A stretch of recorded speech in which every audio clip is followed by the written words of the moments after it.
Hi hello friends, நாங்கள் தேனியில் தான் இருக்கோம். காலையிலே எங்கள் அண்ணி 2 கொலை பண்ணிக்கிட்டு இருக்கு. நீங்களே பாருங்கள் அது என்ன பண்ணுதுன்னு. நாங்கள் ஊருக்கு போகணும்னு மெனக்கட்டு இது 2 கொலையும் பண்ணுது. இப்படி பண்ணலாமா? தப்பு தானே. நீங்களே பாருங்கள். நைட்டே 2 கொலையை பிடிச்சி அடைச்சி வச்சு அடித்து காலையிலே பார்க்கவே பாவமாக இருந்துச்சு. இதுக்கு பக்கத்துலேயே அவங்க மருமவன் அதை சுட்டு எரிச்சிக்கிட்டு இருக்காரு. அவங்க பொண்ணை பார்த்தீங்கன்னா அப்படியே காயின் நறுக்கிற மாரி நறுக்கிட்டு இருக்காங்க. இதெல்லாம் பார்க்கும்போது பாவமாக இருந்துச்சு. ஆனால் சாப்பிடும்போது அப்படி ஒரு டேஸ்ட்டு, அல்டிமேட்டு சுவை. நீங்களே பாருங்கள் எப்படி செய்கிறாங்கன்னு. தேனி ஸ்டைல் நாட்டுக்கோழி குழம்பு பார்த்து நீங்களே தெரிஞ்சுக்கோங்க.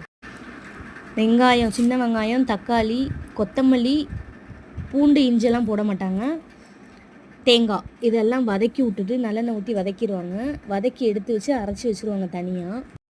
ஒரு சட்டியில் அந்த கறியை போட்டு வச்சுட்டு நம்ம வதக்கி அரைச்சி வச்சதை எடுத்து அதில் கொட்டி கிண்டி பாருங்கள். அவங்க செய்கிறது பாருங்கள் எவ்வளோ சூப்பராக செய்கிறாங்கன்னு. நம்மலாம் அடுப்பில் வெங்காயம் தக்காளியெல்லாம் வதக்கி வச்சு இதுமாரி தான் பண்ணுவோம்.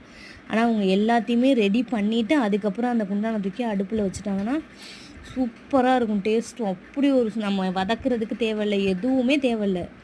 அப்படியே எண்ணெயை கடைசியாக ஊற்றி அப்படியே அந்த கோழியோடு வச்சுருவாங்க. செம்ம டேஸ்ட்டு.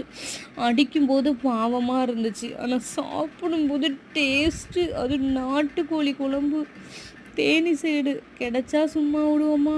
சரியான டேஸ்ட்டு. எங்கள் வீட்டுக்காரா அங்கே பார்த்து பார்த்து அப்படியே ஏங்கிக்கிட்டு இருக்காரு.